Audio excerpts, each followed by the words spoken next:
Bom, muito boa tarde a todos e todas. Queria cumprimentar a ministra Tereza Campelo, o ministro Marcelo Neri, Rômulo, meus companheiros de cadeiras e todos os participantes, e agradecer muito a oportunidade de participar desse seminário, que acho que está sendo extremamente interessante nesse momento de balanço, de avanços muito importantes e de pensar o futuro. O Rômulo disse que está curioso, espero que eu possa atender minimamente a sua expectativa, Rômulo. E eu vou pegar também, a partir das suas perguntas, me centrar, bom, no que você pergunta, né, qual é a agenda de políticas públicas capaz de satisfazer as demandas e de encontro às necessidades do grande contingente da população que superou a extrema pobreza no Brasil, como ir além desse objetivo e pensar numa erradicação, eu diria, sustentável, né, da pobreza e uma redução substantiva da desigualdade, que foi um tema que apareceu muito fortemente na mesa da manhã, e como é que entra o tema do trabalho. Se o tema do trabalho, das políticas ativas e passivas, tem ou não tem um lugar nessa agenda. Bom, eu, como diretora da OIT, não poderia, por uma questão até funcional, não poderia senão dizer que sim, o trabalho tem um lugar nessa agenda, e mais do que isso, ele deve ser um dos seus eixos fundamentais. Essa é um pouco a ideia que eu vou tentar desenvolver aqui nesses minutos e tentar avançar em por que e como. Por que e como o trabalho deve entrar nessa agenda. A gente pode... Eu gostaria de partir afirmando que o trabalho... Bom, eu tenho uma... Daqui a pouquinho eu vou pedir para o Tiago, né, que já ficou famoso aqui, passar. Eu vou partir afirmando que o trabalho é um dos principais vínculos entre o desenvolvimento econômico e social. Ele é um dos principais mecanismos através dos quais os benefícios do desenvolvimento podem efetivamente chegar até as pessoas e, nessa medida, serem melhor distribuídos. Eu vou pegar algumas evidências sobre isso, com os dados, por favor, Tiago, a primeira transparência. Os dados da PNAD de 2012, aqui, deixa eu ver se isso aqui funciona. Não funciona, mas, enfim. Isso aqui são o peso do trabalho na composição da renda familiar. A primeira coluna é Brasil, depois pelas grandes regiões. Vou me concentrar nessa primeira conjunto de colunas. Nós podemos ver que, em 2012, segundo os dados da PNAD, a renda do trabalho correspondia a 77% da renda das famílias. Né? Então, isso mostra, ou seja, mais de 2/3 das rendas das famílias advém do trabalho. Se a renda do trabalho não está presente, isso, evidentemente, significa um problema muito grande para a renda das famílias. Vemos também que 17,9% dessa renda vem de aposentadoria e pensões, e 5,1% vem de outras rendas, nas quais entram também as transferências condicionadas de renda, no caso do Bolsa Família. Isso é o dado para o conjunto da população, então é importante ver aí o peso da renda do trabalho. Se nós passamos para, por favor, a próxima, para a composição, a importância do trabalho na composição da renda das famílias em situação de pobreza, ou seja, com rendimento familiar per capita de até 1/4 do salário mínimo, nós podemos ver que, mesmo nessas famílias, a renda do trabalho é responsável por quase 60% do rendimento familiar, 58,5%. Observamos também que, evidentemente, o peso das outras rendas é muito maior, 36%, 7 vezes maior do que o do conjunto, e que cai muito o peso das aposentadorias e pensões, o que pode ser visto como um indicador do fato de que é um indicador de informalidade, precariedade e desproteção das formas de trabalho a que tem acesso essa população mais pobre. Bom, e aí que eu acho que tem um ponto muito importante, né? Porque se eu disse que o trabalho é a via principal através da qual os frutos do desenvolvimento podem chegar às pessoas, não é qualquer trabalho que tem essa condição. Né? não é qualquer trabalho que permite às pessoas superarem a pobreza, a extrema pobreza, terem acesso a uma vida digna, né? Com efeito, sem considerar os desempregados ou as pessoas que estão à margem do mercado de trabalho, se nós pegamos, existe uma alta porcentagem de trabalhadores e trabalhadoras que estão ocupados, que têm um trabalho, mas que continuam sendo pobres ou extremamente pobres, justamente porque o seu trabalho é precário, tem baixa remuneração, quase sempre é informal. Os dados da OIT indicam que 375 milhões de trabalhadores no mundo hoje são extremamente pobres, pegando a linha de $1,25 ao dia. Portanto, daquele 1 bilhão de pessoas nessa situação, que foi colocada hoje de manhã, quase 40% são trabalhadores. Trabalham, estão ocupados, né?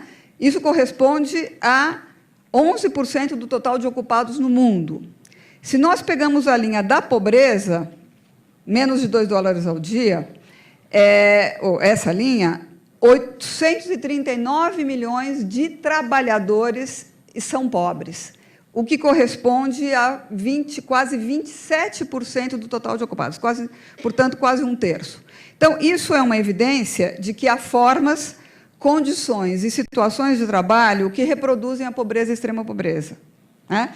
Em outras palavras, que o mercado de trabalho tanto pode ser um locus muito importante de reprodução da pobreza e da desigualdade, como também pode ser a chave para a igualdade, como diz a CEPAL na sua formulação muito importante sobre a trilogia da igualdade. Por isso, é fundamental, do meu ponto de vista, que a agenda a agenda futura, presente e futura, para a erradicação sustentável da extrema pobreza, da pobreza e da desigualdade, tenha no seu centro a promoção não apenas do emprego, mas do trabalho decente. Esse é o conceito da OIT, né? Ele quer dizer o quê? Quer dizer que, para que o trabalho cumpra essa condição, ele tem que ter certas condições. Aí eu queria falar 1 minuto de um conceito que talvez seja muito conhecido por vocês, mas dizer que o conceito de trabalho decente, que foi formalizado pela OIT em 1999 e foi assumido pelo conjunto do sistema das Nações Unidas, ele vai além de um conceito mais tradicional do emprego de qualidade.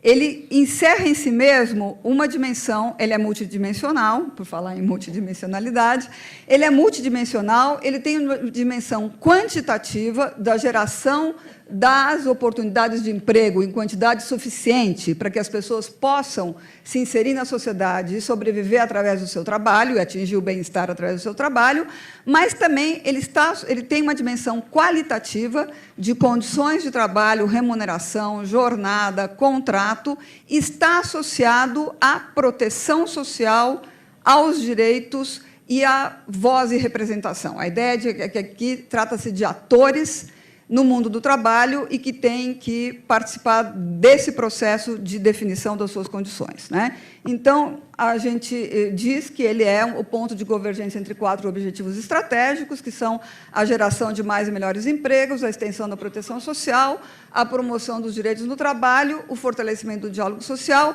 tendo na equidade o seu um eixo transversal. E a própria noção de trabalho decente, ela tem um correlato, que é a noção de trabalho inaceitável ou de trabalho a ser abolido, ou seja, que são aquelas formas de trabalho que contrariam a síntese mesmo do conceito, que é a ideia de um trabalho que seja capaz de garantir uma vida digna, né? E são essas formas de trabalho inaceitáveis, entre elas trabalho infantil, trabalho escravo, trabalho em condições degradantes, trabalho que significa uma ameaça à saúde física e mental dos trabalhadores, que não apenas atentam à dignidade do trabalhador, mas reproduzem a pobreza e a desigualdade.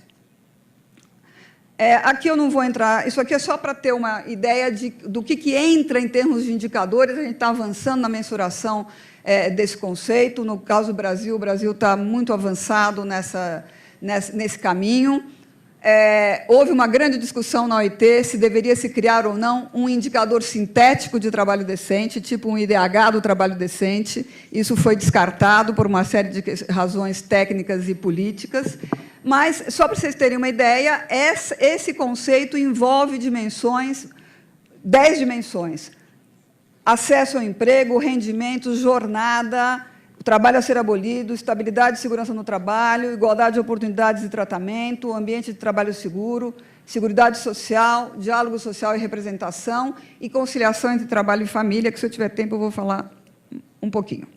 Bom, o que eu queria dizer aqui é que essa ideia do trabalho como um dos eixos, meu Deus, já há 10 minutos já falei, da superação da pobreza, do meu ponto de vista, está presente na agenda atual do Brasil. Várias pessoas já disseram isso. Se a gente for explicar os resultados do Brasil na superação da pobreza e da desigualdade, do meu ponto de vista, é resultado de uma clara opção de caráter redistributivo que combinou a política social e as políticas de mercado de trabalho. Já foi falado por várias pessoas a importância dos fatores, além das transferências diretas de renda. Eu queria destacar duas questões. A diminuição do desemprego, que pode passar, por favor, essa aqui é só a curva, né? De 2013 até 2012, a curva da queda do desemprego, que chegou exatamente hoje, né, Marcelo, 4,7% pela PME, é uma diminuição importante do desemprego. E queria falar também da questão da informalidade ou da formalização do trabalho e do salário mínimo. Então, isso aqui é um quadro que mostra a evolução da formalização do trabalho entre 2004 e 2013 no Brasil, que passou de uma taxa de 46,7% a 59,3%, quase 13 pontos percentuais em 9 anos. É um aumento muito importante, que teve a ver com uma série de políticas de crédito, de formalização das empresas, simplificação tributária, fiscalização do trabalho, né, e que levaram a uma formalização tanto do emprego assalariado, trabalhadores assalariados com carteira de trabalho assinada, quanto dos trabalhadores autônomos, né? O MEI, Lei do Microempreendedor Individual, como um instrumento muito poderoso de formalização do trabalho de um setor importante do mercado de trabalho. Então, isso é um avanço muito importante que está vinculado também à questão da erradicação da pobreza, porque o trabalho formal é um trabalho, em geral, melhor remunerado, com acesso a direitos e à proteção social, e à previdência social, vamos falar mais especificamente. No entanto, se a gente tem que celebrar esses avanços, também fica evidente os desafios. Entre eles, o fato que, bom, temos quase 60% do mercado de trabalho formalizado, significa que pouco mais de 40% ainda está na informalidade. Isso significa 37,5 milhões de pessoas ocupadas no Brasil hoje, que ainda estão nessa situação, com uma corte muito grande. A diferenciação de gênero é menor nesse aspecto. Os homens têm uma taxa de formalização um pouquinho maior que a das mulheres, mas, entre negros e brancos, aí a brecha é muito grande, né? Então, dentro dessa agenda do trabalho decente, como forma de superação sustentada da pobreza, trabalhar o tema da formalização, eu acho que é muito importante. Prestando atenção, por exemplo, na questão da desigualdade de raça e da desigualdade territorial. Lá em cima, não sei se dá para ver, mas, evidentemente, existem níveis, se a gente pega pelas unidades da federação e se pega pelos municípios, as diferenças das taxas de formalidade ainda são muito elevadas. Por ano de 2013, se a média para o Brasil era 59,3%, em Santa Catarina a gente tinha uma taxa de formalização de 74% e no Maranhão de 29%. Existe um setor da ocupação, que eu queria falar meio minuto sobre ele, que é as trabalhadoras domésticas, o setor do trabalho doméstico, né, que tem muito a ver também com várias outras questões ligadas ao bem-estar social, em que as taxas de informalidade ainda são extremamente grandes e é um setor onde essa informalidade resiste a declinar. Ela não acompanha o movimento geral de formalização do mercado de trabalho, e nós estamos falando aqui quase de 6,5 milhões de pessoas no Brasil, a grande maioria mulheres, correspondem a quase 16% do total da ocupação feminina. Então, se a gente quer falar de superação da pobreza no Brasil e de igualdade, a gente não pode deixar de falar desse setor da classe trabalhadora, né? Em alguns estados da federação, a taxa de formalização é de 10%, quer dizer, de informalidade, 90%. Aqui eu acho que não dá para entender isso só por razões econômicas. As razões de que por que isso permanece assim são muito mais complexas. Em termos territoriais, eu queria dizer o seguinte, que apesar daquela diferença grande, dos níveis de formalidade, a boa notícia é que, nesse movimento recente da formalização, ela foi muito mais acentuada nas regiões do país caracterizadas por mercados de trabalho menos estruturados. Se a taxa geral de formalização, se o número de aumento de empregos formais no Brasil foi de 65%, na região norte do país foi de 102% e no Nordeste 77%, que mostra também uma outra parte dessa política de diminuição da desigualdade no país. Salário mínimo. Eu só queria pegar um tema. Eu queria ressaltar, quando eu falo que o resultado das políticas no Brasil, os resultados observados no Brasil obedecem a esse mix de política sociais de mercado de trabalho, um exemplo muito claro é isso. Não houve uma opção entre o Bolsa Família e o salário mínimo. Não houve uma opção.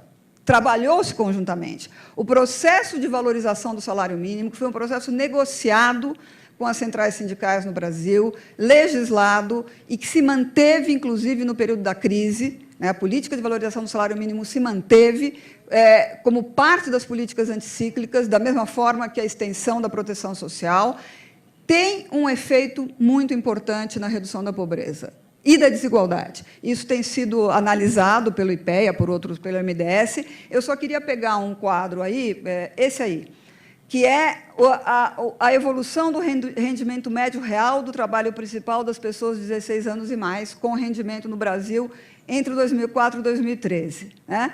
A gente pode, aqui está dividido por total, homens, mulheres, brancos, negros, mulheres negras. A gente pode ver que houve um aumento em todos os casos.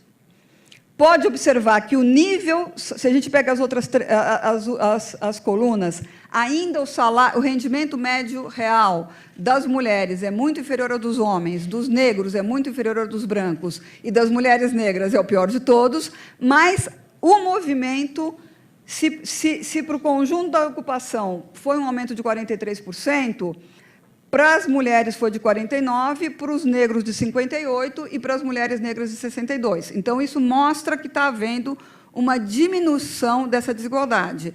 E aí o peso do salário mínimo é muito importante, porque, evidentemente, mulheres negros e mulheres negras estão mais concentradas na base da pirâmide salarial. Então, eu acho que, nessa agenda, o tema da formalização e do salário mínimo, das políticas de salário, são muito importantes. Eu não vou ter tempo para falar, mas eu queria falar sobre os jovens, sobre os jovens. Rômulo. Acaba de haver uma rebelião consentida. Por gentileza, fale dos jovens. Tá bom, então eu vou falar 1 minuto dos jovens e 1 minuto do trabalho infantil. São os temas justamente. Ó, Marcelo, a gente não combinou, né? Mas está chegando perto. Vai. Os jovens. Pode passar isso, o salário mínimo. Uma discussão que está muito presente hoje, que é a famosa história dos nem-nem, dos jovens que nem estudam nem trabalham, que, mais precisamente, a gente deveria dizer jovens que não estudam e não estão ocupados no mercado de trabalho, não quer dizer que não trabalhem, né? E, se a gente pega os dados, a gente vê, 2004 e 2012, 19% dos jovens entre 15 e 24 anos de idade no Brasil estão nessa condição, nem estudam e nem estão ocupados no mercado de trabalho. E aí o corte de gênero é central. Né? Na informalidade, o corte racial era muito mais pesado, aqui é o de gênero. Se a gente desagrega por sexo, vai ver que, no caso dos jovens homens, 12,5% estão nessa situação. No caso das jovens mulheres, 25%. Se a gente agrega a dimensão racial, isso sobe para quase 29%. Em certos estados da federação, é superior a 35%. Então, isso mostra, não vou ter tempo aqui, mas a gente sabe que os indicadores em relação à juventude melhoraram muito no período recente. Estamos fazendo um trabalho junto com o IPEA para embasar a construção do Plano Nacional de Trabalho Decente para a Juventude, melhoraram as taxas de escolaridade, diminuiu o desemprego, aumentou a formalidade. Isso tem melhorado, mas nesse quadro de melhora, isso aí é um problema muito grave. É necessário qualificar essa dupla inatividade, né? Porque, primeiro, isso, você diferencia por sexo e por raça, você já mostra uma diferença muito grande. E qualificar em que sentido? Existem situações que são transitórias, existem situações que são estruturais. Nos cálculos que a gente fez com o IPEA, o tempo médio de permanência nessa situação é de 4 meses. Não é grande. Então, você tem aqui, mais do que situações cristalizadas, uma grande transitoriedade e instabilidade. Mas tem um tema que é estrutural, que são as jovens mulheres. E aí, isso diz respeito diretamente à questão das políticas de conciliação trabalho e família.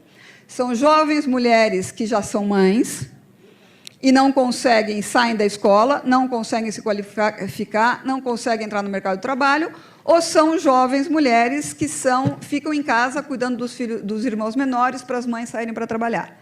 Então, esse é um tema que eu acho que é um núcleo duro, que tem que ser trabalhado de maneira multidimensional, porque aqui tem a ver com creche, tem a ver com mobilidade urbana, tem a ver todos os temas de pobreza de tempo que afetam muito mais as mulheres do que os homens, né? Então, eu diria que aqui nós temos um tema importante para ser trabalhado.